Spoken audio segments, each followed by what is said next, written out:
Everyday boldness. Everyday brains. Everyday beauty. Your Everyday Woman Show. Here to entertain and inform.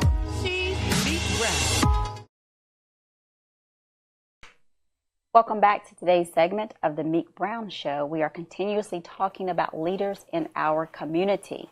Today we have with us Peggy Hemphill and husband Mario Hemphill, and they will be discussing their conference that's coming up in Atlanta that we are excited to hear about. Peggy, thank you for being on the Meek Brown Show. How are you today? Wonderful. Thanks for having us. Good, Mario. Great. You know, behind every good woman, there is a good man. You do know that, right? Definitely. Okay, I just want everybody to know that. Peggy, tell me, I want to know about the conference that you have coming up in Atlanta. When is it? The conference is Sunday, November the 12th, and it's going to be in Atlanta or outskirts, Douglasville, Georgia. Okay. And it's going to be at Tuscany Hills Event Space. Okay. It's located at 5282 Tuscany Drive in Douglasville, Georgia. And this is the 4th annual conference? It's the 4th annual conference. Okay, well then let's take it back a little bit. How and whom started this conference with you? Actually, the conference started last year, and it started with Alicia Small and we had a discussion about different ideas. We would always have like a mastermind meeting between the two of us, and this event kind of was stirring up in me, and I talked to her about it. She says, well, let's go ahead and birth this vision. Well, now, hold on. I'm sorry. Now, so it started last year or a couple years ago? It started last year. So we did almost 3. It was 3 in 1 year. Oh, wow. Yeah, so we did one on a smaller scale. So it was supposed to be 15 women. Ended up being 30 because everybody brought a friend. Okay. And it was a smaller, intimate event. From there, we got really positive feedback and just stating how everything was really uplifting.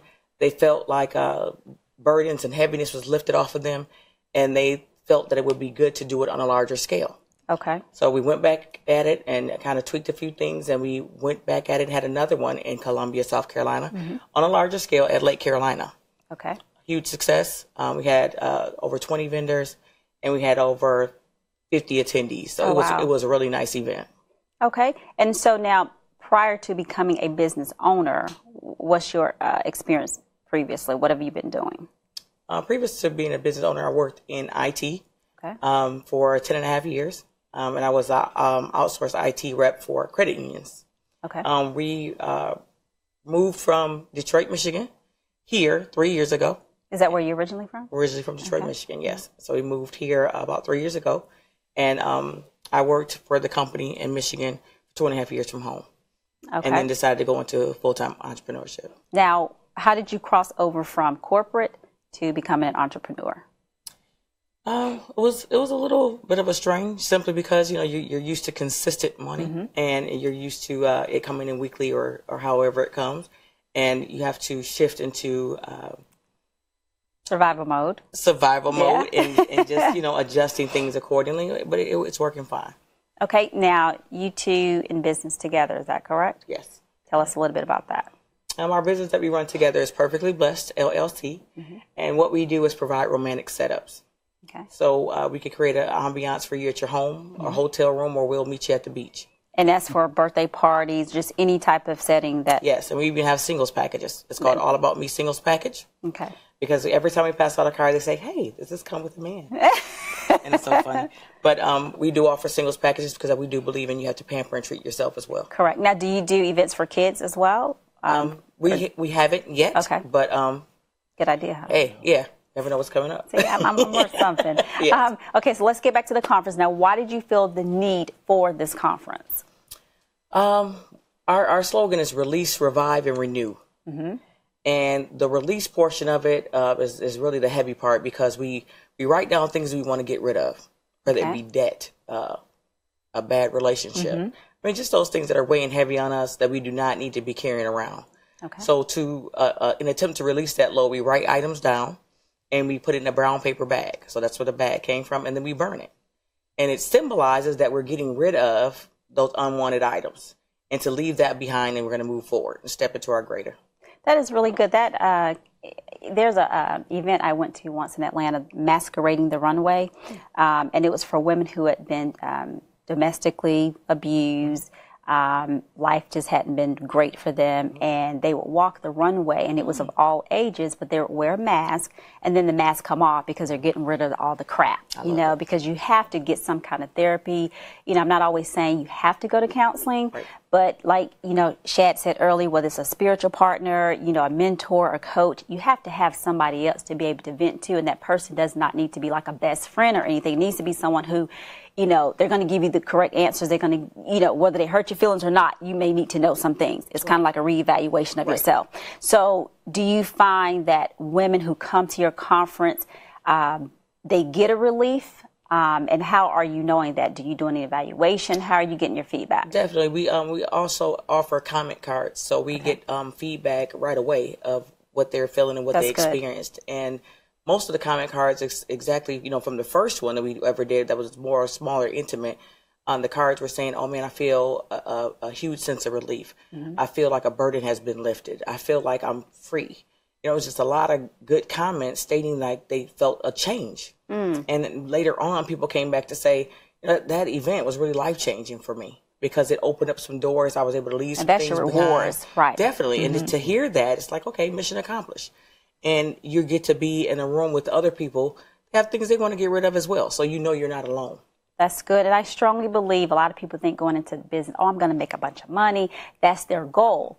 Well, I'm finding out now if that's only your thought process, you're probably not going to make much money because your heart is not where it needs to be. But when you're actually in it to service people and help people and you're compassionate about what you're doing, and when I say you're getting the rewards, I mean the fact that you are helping women, get over obstacles. When I help, my little girls and little boys, pull up them droopy pants, my reward is when I see them on that runway and their parents see them in a completely different light. You're like, wow, is that my child? Is that my daughter? So it's an entire different look on something they never would have thought of. And that's sad to say that when that's their child, but I mean, it is what it is. The results. That's what we're dealing with. Right. Now, Mario, let me get to you for a little bit. Now, is it, now that you guys are in business together, and I understand that you're partly the mastermind of a lot of things that Peggy do, how and what do you see when it comes to her helping women, and how do you benefit from that? What does that do for you, seeing her in action and the fact that you're behind a lot of the great things that are going on? Well, my mom, she's very strong in ministry as well, like far as she speak to a lot of people on a lot of ministry and pray. And Peg, she just give an inspiration to me to see that. So everything she do, I'm supporting her. I'm loving on her. I'm loving what she's doing. I love the way how she support women. Just, is a great thing as well. It's great. Okay, and then what is your role within this business? Because I want women to know that although I talk a lot about women entrepreneurship and women empowerment, that sometimes they don't know who the support system is. So I think this is very good. Because she has a great support system, obviously. But do you enjoy being a part of, like, for instance, the conference? Yes, I do. Why is that? A lot of, because it just makes me feel great. Like, the king, it just makes, she's a queen and I'm a king. She's smiling. She's smiling. It just makes it more better for what we have to give out to other people as well. I just feel great on what she's doing, and the support is there. Now, do you also give her some ideas on how sometimes it can be better, or are you one of her strongest critics? Because sometimes we need that. Yeah, actually, like the Hold on, Mario. Peggy's making some faces here now. Peggy, what's up with the faces? Is he hard on you? He's my biggest critic, and he may not think so, but his opinion matters. It does. And just what he gives me back as far as criticism or giving me kudos, it matters, so he may not know, but I adjust accordingly. And I like that because if we hear nothing but good things, we're never going to grow. It's not all so good. We need someone to come in and say, I think maybe you should do this a little differently or better. Now, sometimes I notice that women don't take too fond of criticism, but when it's constructive criticism, you can only grow. Yes, necessary. So Mario, you're doing really good here. Thank you. I like that. You need to come on my team. Okay, so this conference will be yearly. You're going to continue to do this yearly? Well, the thing is, I prayed about it, and what I received back was to take the event on tour. Okay. So we're probably going to repeat a couple places, but we have scheduled for 2018. We're going to go to Detroit, back home. Okay. And we're going to also go to Chicago. And we have people have reached out to bring it to Miami. Oh, wow. So we have that on the books. We're going to work out dates and make sure we feed that back to you guys. But we're going to repeat some areas, some states, but we're going to take it around. And I kind of wondered, I'm like, well, I don't know where to take it. I don't know where to go. Mm-hmm. But it's definitely coming through. A lot of people are reaching back through Facebook and my inbox saying, hey, bring it here. We need it. Mm-hmm. And what they see is that, they see the pictures, they see the feedback, they see videos from people just stating how it's changed their lives. Yeah, right. A lot of testimonies, and it's positive. That's really good. Do you consider, let me ask you this.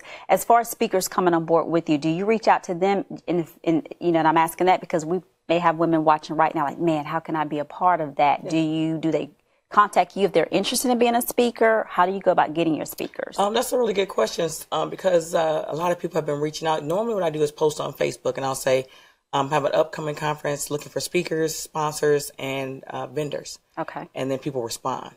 And then they'll say, hey, I want to be a speaker. I want to, do this, that. And I have, the last time for Atlanta, I had an overwhelming response. So I kind of sifted through, prayed about it, and then I made my selection. So I reach out to them. Everyone that's on the speaker lineup has not reached out to me. However, I reached out to them because I felt in my spirit that they need to be there. And we have some phenomenal speakers. Yes, I saw the lineup. I am so excited about the speakers that were chosen, and I know. Awesome, I know they're going to bring the fire. I know. What are some topics that will be discussed during the conference? Our topic across the board is emerging from the fire. Okay. And when you emerge from the fire, you go through some things, and it's hot in there. But I say pressure and heat creates diamonds. Right. So we have to, go through. Did you bring me a diamond today? I can bring you one back. Okay, go ahead. No problem. Cool, go ahead. No problem. So when we go through, we have to go through some things, and it's hot. Like I said, it's hot in there, and the heat is but it changes. Right. It changes you. When you come out, it's like, oh, I'm better. The strong shall survive. And it's like some things fall off of you as you're coming through. But God always makes a way for you to come out clean, pure as gold. That's so good. Our theme is going to be white because we want to be pure. Okay. So everybody's going to be dressed in white and with gold accessories because that's part of the gold. That's good. Did you come up with that or did Mario come up with that? Mario. We'll give it to Mario.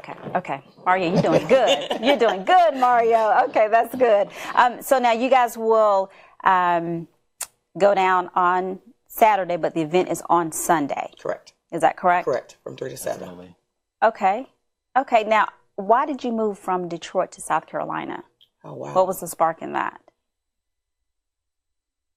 I'm going to not try to get teary-eyed, but we actually, my husband and myself, and then we have a son. Okay.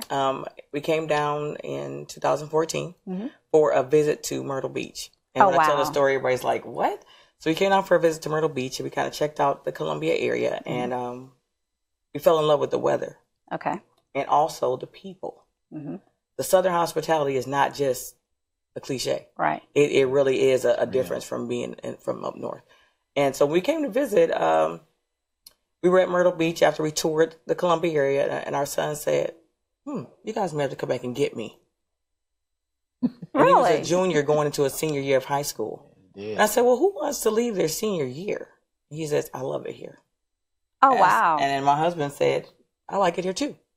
And I said, just like that? And they're like, yeah. I said, okay, well, don't say it because I'm going to make it happen. Right. And we went back in April, and I started selling things.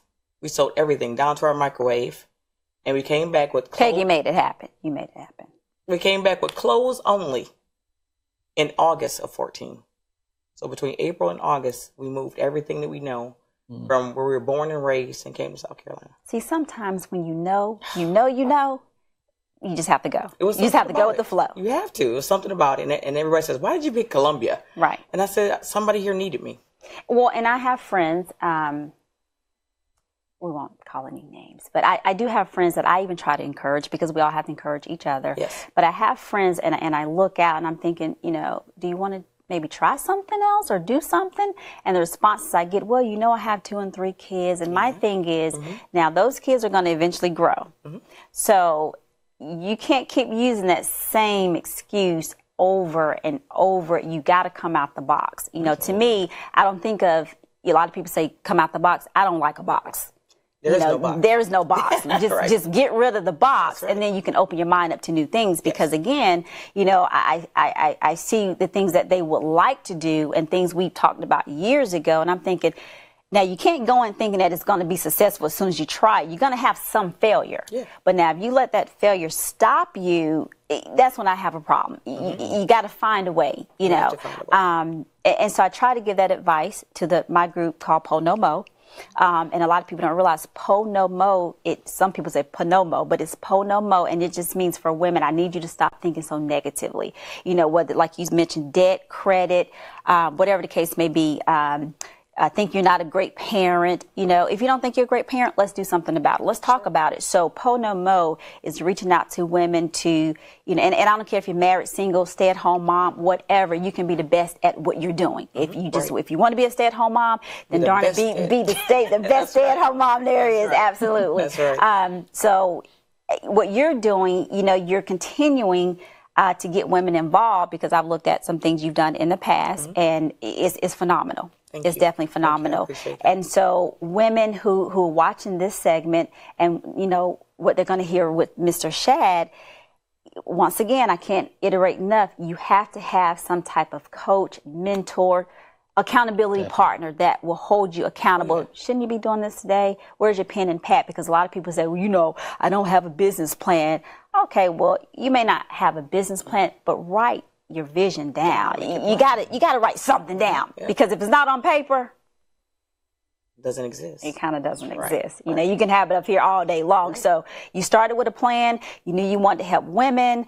You had accountability partner like Alicia Smalls, and you guys brung that baby together. You nurtured it. You know, it's not going to happen overnight, but you got to bake it and, you know, put some seasoning on it, you know, fine tune it, and it's going to come out like a beautiful cake, right? Definitely. Right. Definitely. Peggy, thank you so much for being on the Meek Brown Show. Thank you for having us, Meek. I would like to get feedback on the show.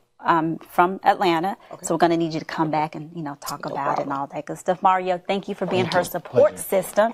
I think that's very important, but also, you know, it's great to have a support system from the male perspective and the woman perspective. You know, that's phenomenal. We want to thank Mr. Shad for being on the show as well, and he gave some great business nuggets that ladies, you know, gentlemen, we all can learn from. Yes. If you have any questions with any of our guests on the Meek Brown Show today, they've already given you their information. But Peggy, can you give them your information again, including your phone number and all that good stuff, please? Peggy Hemphill, phone number is 803-563-8871. And again, the event is the Bag Burning Experience. You can purchase tickets on Eventbrite. If you have any questions, feel free to give us a call. And we have hotel accommodations for the event as well. Well, that is awesome, Peggy.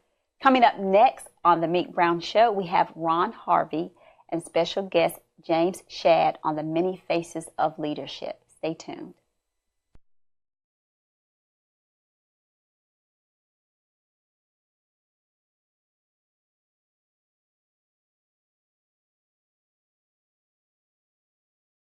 Welcome to the Meek Brown Show and another segment of the many faces of leadership. And today I have Mr. James Shad with us, where we're going to talk about leadership and the many different things that are happening. Welcome, Mr. Shad. It's a pleasure to have you here this morning. Thank you, Mr. Harvey. It's a pleasure to be here. Yeah, thank you. So we're doing a segment here, and so what we're doing with the many faces of leadership is we're bringing leaders throughout our community on to speak briefly about their vision and their view of leadership. And so I would like to start with our first question is, who's made a significant impact in your life in leadership? What was it, and what impact did it make in your life? Well, I would have to say it would start with my mom. She was, for the better part of my younger years, a single parent. She raised my brother and myself, and she, because of transitioning in terms of marriage and divorce, she ended up having to go back to school. She started college at about 26 years old, which is non-traditional. Most people will go and start out, you know, at 17 or 18, but her life was put on hold because of family. But she was determined to go to the University of South Carolina. She earned a degree. She was already in insurance, and so she decided to become an entrepreneur. So she started the Shad Insurance Agency, and she brought me under her wing during my high school years. I ended up working with her. I learned about being an entrepreneur, being a leader. She showed me about the spirit of volunteerism, so she worked with the Big Brothers and Big Sisters. She worked at the chamber. She exposed my brother and I to many different facets of being a leader. even if when it came down to just etiquette and using the right fork and the right knife and looking people in the eye and showing respect to others and having good manners, those are qualities that I've used in my life as well. And so she ended up growing it so much that I guess she became a threat. And so a larger company ended up purchasing her company, which is kind of what you want sometimes as a leader to grow your business to the point where, someone else thinks enough of it to try to bring it in-house. And she ended up working with them for a while. She's done an extremely good job of raising my brother and myself. She ended up remarrying and having 2 other children. Of course, while also being a great businesswoman, she's a great Christian and also took care of the house. She took those roles on very well. And so those are some of the qualities that I try to use each and every day that I lead. Yeah, and I have to say you're doing a pretty good job because you're serving on the school board. Yes. And that's been a great success for you. But you've also you're doing this thing now that we're doing in our community that you've launched is the Villagers. How much of what she taught you from a leadership perspective has allowed you to make this a successful program where you're doing the Villagers? Well, she always taught us about having a sense of purpose and not looking within, but always looking without. Always to make sure that you're looking out for your community, looking out for your fellow man. The Bible says, in part that we are supposed to be our brother's keeper. That was a question that was asked by Cain, but really the answer was already there. Yes, we are our brother's keeper. And so we always need to make sure that we look out for our fellow man. And that's something that's been near and dear to me for now, but now it's just coming into fruition in that we must look out for everyone. The African proverb says that it takes a village to raise a child. But I want to go beyond that. We should always look out not only for our children, but also for our fellow man, for our peers, and for people who are older than us. We need to always go back to looking out for our seniors, go out and look out for our peers, because we are still developing. Even though we may be chronologically older, we still have challenges that another man or another sister can be able to assist. And so we've created this village mentality, and in part and parcel is mentorship. We want to make sure that we pour into a young person, pour into someone who still needs, a little bit of development and growth, even if they are the same age as us or may have been in business even longer than us. I want to create a system where we have mentors that are above and we have mentors that are below, because it's all about as we lift, we also pull up. It sounds like you're being very intentional about reaching, for people that you need to help mentor, but you're also reaching down to people that need to help mentor you. What is and there are a lot of characteristics out there, but when you look at leadership, and you look at the many things that you're doing throughout the community and doing a really, really good job of that, what is the one characteristic, if you would use one, that you think all leaders need to have? I would say consistency, Ron. You always want to make sure that who you are in church is the same as who you are out in the field. Who you are in the business world, in the office, is the same as where you are, at a social gathering. You always want people to always say, about this person, however I see him, whichever circles he's in or she's in, they're always consistent. And especially when it comes to business, always making sure that, that you have integrity, that you're upfront with folks, even if it might end up hurting your business. One thing that folks can always say is that you're very consistent at what you do, and they'll see that commitment and those other qualities come out as long as you remain who you are from the beginning as well as to the end. Yeah, and that's one thing that's super important. I mean, I did a workshop here recently, and one of the things I talked about is as long as you're consistent, it makes people feel safe. Absolutely. Because you kind of show up and they can depend on you. I think the best compliment a leader can get is that you're dependable. Yes. And so if you're consistent, it shows that you're dependable and people will call upon you. And so what is, we see what's happening in our country across the board, whether it's in churches, whether it's in our society, whether it's in politics, whether it's just in our communities. What is the biggest challenge you think leaders are having today? Well, the climate is changing. We still try to hold on to some of the business principles that we were taught or that we were able to learn. And so it's just a matter of making sure that, once again, you stay consistent. But because the climate is changing, there's a new workforce that's coming on. Everybody's trying to down the millennials, which, of course, is now our largest group. And they come with different challenges, which may rub folks, the traditional people, the wrong way. So you just have to be able to adapt to those challenges with that workforce, because as they come on board, you still want to make sure that they're successful. And so you have to meet them where they are, with whatever challenges that they may have, because you want to make sure you have some symbiotic influence on them and that everything goes very well. So you have to make sure that, as they come in with challenges, but they do have certain strengths, you just need to make sure that you maximize those and then try to minimize any weaknesses that may come against your business. Yeah. And so when you look across our community and the work that you're currently doing within our community, what is the one thing that for the villagers or for the school board, from a leadership perspective, what is the one thing you think we need to do differently to maximize all the talents that are in our organization? Well, everyone comes with strengths, and some folks have challenges. You need to recognize that. You need to look internally within yourself to see what it is that you can bring to the table and what type of things that you need to work on. But I'm very key, especially with the villagers and just working with school board. You have folks of different personalities, different backgrounds, perhaps different biases. But if we can come on one common ground and make sure that we collaborate and always keep the children with school board, keep the children, and with the villagers, keep children first in mind, you can't go wrong. Okay. Yeah. So I'll shift a little bit. Meek Brown Show focuses on women in leadership. Yes. You have 4 daughters. Yes, I do. Which is, first, hats off to you. Thank you, sir. And you're still looking good. Thank you, sir. Much prayer. Yes, of course. And a great spouse. So what is the one thing, as a father with 4 young ladies that you're raising, from that perspective, what do you want to make sure you pour into them for leadership? Well, and I'm seeing it a lot with Morgan and Mary, my 2 oldest ones, and even with Cameron. They are showing leadership qualities now, and I always want to make sure, and my wife and I want to make sure that we model the behavior that we want them to not only see, we want them to see who they can become. Yes. And, they now are allowed to make some of those mistakes as teenagers, and so we can try to provide guidance and correction. And sometimes there's friction because they are teenagers. Yes. They're supposed to challenge us. And so that is also a leadership quality, but we also want to make sure that they respect authority, that they treat their fellow man with kindness and with respect. And believe it or not, they're actually showing some of those qualities, and some of their peers are following them. But we tell them also that with that leadership also comes a lot of responsibility, because people are going to follow. And we also want to make sure that they have a servant leadership mentality. Leaders do serve, and in the best way, the best example is Jesus Christ and how he served his people. And so I also applaud these young ladies, especially if they have challenges that are going to be there, some traditional, ceiling mentality. I don't want them to have that mentality. Instead of bridging the gap, I want them to eliminate the gap. Okay.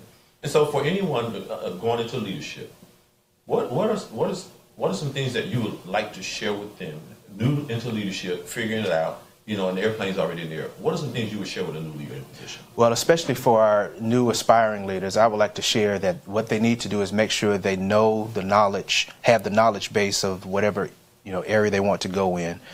They need to study their craft, and part of doing that is to make sure that they surround themselves with people who are positive, surround themselves with the type of content that they need to have. They need to become competent and confident in who they are and what they do, and have that sense of purpose and well-being. And then they need to make sure that they find a mentor, even if they have to track that person down in their industry and say, listen, you are going to be my mentor because I want to be better. I want to be who you are. Now, they still need to chart their own way, but there's nothing wrong with having that guidance. At the same time, they need to make sure that their circle is complete, make sure that they don't have any negative folks that will try to bring them down, that may be the naysayers. Even if it's family or friends, they need to make sure that they reject that mentality and that mindset, because they want to make sure that they're always pushing forward. And also understand that there are going to be challenges. They're going to be knocked down. They need to make sure that they always come back up. As Les Brown says, when you fall down, always fall on your back, because at least you're looking up. Yes, and so I always encourage folks to make sure that they do that. So when they're aspiring and trying to figure out their way, just make sure you find these mentors, and find at least two mentors. One that's in your industry, who has already walked that path for you, but also someone outside of the industry that can give you a different perspective that's still in business, though. Always make sure you have a spiritual advisor. And I would say, if you feel it's necessary, get a business coach, someone who knows the terrain, that knows how to make sure that you set goals and write them down and figure out the pathway to get to those goals, and then bust those goals and create new ones. And lastly, always dream, and then dream big, because that is what's going to carry the day. Yes. And I think you said a lot of things that are real nuggets. So if you're paying attention to what we're talking about leadership here today, with Mr. James Shadd, who's doing a wonderful job in our community. And so as you look at yourself, what do you constantly do, Shadd, for you to make sure you're growing in leadership? Well, every single morning I start out with gratitude. I always thank the Father for everything that he has done, he's going to do. And I like to speak things into existence. So I'm always preparing myself and saying, this is going to happen. And I always try to follow the path that he gives me that's according to his will. And then I try to meditate. I want to hear from him and find out what it is that he has to tell me. Sometimes just going through breathing exercises gets me ready for the day. And then I look over my goals. I write down my goals at the beginning of the week, and I always try to look back at those goals to see where I'm at and just make it small goals. You know, you can't eat an elephant, but you can only eat it one bite at a time. Yes. So take it in bite-sized pieces, because it can be overwhelming when you're trying to reach certain what appears to be lofty goals. And then you must remain resolute. And so always, once again, make sure that you're positive all throughout the day. Walk with a smile. Make sure you look presentable. And it actually helps other people out. And it ends up, you get it back in return, and it makes you feel good, because there are going to be dark days. You know, the measure of a person is what they do when people are not looking. And so you always have to make sure that you stay stay steadfast to your principles, and you can get through each day. And then at the end of the day, you show gratitude again, and you make sure that you're in much prayer. And then you always look back over and see what was your day like. And I'm getting to the point now where you have to teach your subconscious in the evening, just to remind yourself of who you are and kind of feed your mind so that it can manifest itself the next morning. And then you start the day all over again. Yeah. And we're here with Mr. Shad once again. And the things that you've shared with us are really great nuggets for going forward. You know, you have an accomplished law firm. You just celebrated 10 years of being in business. Yes, thank you. You know, you're on the school board, so you're doing things for the kids. You know, you're starting a villager program. But I found you to be very accessible, and you're really out there living what you're saying. And so for those people that are watching, that are paying attention to this, leadership is the start and finish of everything. Yes. And so, you know, you mentioned a business coach, which is what I do. You know, and so I get the opportunity to work with you and other business owners about how do you be very intentional about growing yourself? How do you stay consistent about what it is that you want to see? And so throughout our community, is there anything, as we begin to kind of come to a close in this particular segment, is there anything that you would like to share with the audience and the people that are paying attention to what we're talking about today? Well, I'm very grateful for having you as my coach, Ron. You've taken me to higher heights, and I'm always setting new goals. And what I like about it is that you hold me accountable, but you aren't harsh with it. Yeah. You know, you'll just check in with me every once in a while, which is what I need, because you may think you have it all, or you may feel like things are just not going, you know, like you really want to, but then you have that friend, and we are friends who can, you know, kind of hold you accountable, kind of pull you to the side, but in a positive manner. And so I would encourage people to, you know, definitely find that friend, find that accountability partner, so that you can have someone that can pour into you, because our vessel will be diminished, and it has to be built back up. And you need to always make sure that's done in a positive manner, not the negative stuff, substance abuse or what have you, because you're not going to find that dream at the end of that bottle. You have to have other people who are like-minded that are going to support you, as well as you support them, because what you give out will come back to you. James Shad of the Shad Law Firm, 810 Dutch Square Boulevard, Suite 450, Columbia, South Carolina, 29210. The email address is shadlawfirmllc@bellsouth.net. And the web address is shadlawsc.com. 803-546-5875 is my cell.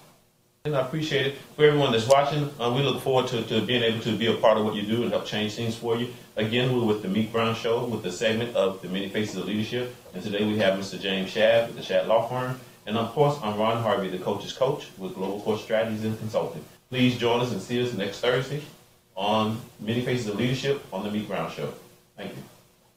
I've enjoyed my show today, like I always do. Awesome. Thank you guys for being on here again. Until next time, same place next Thursday at 9 p.m. Have a very sweet Meek week. If you'd like to be featured on the Meek Brown Show, you may email us at meekbrown@themeekbrownshow.info.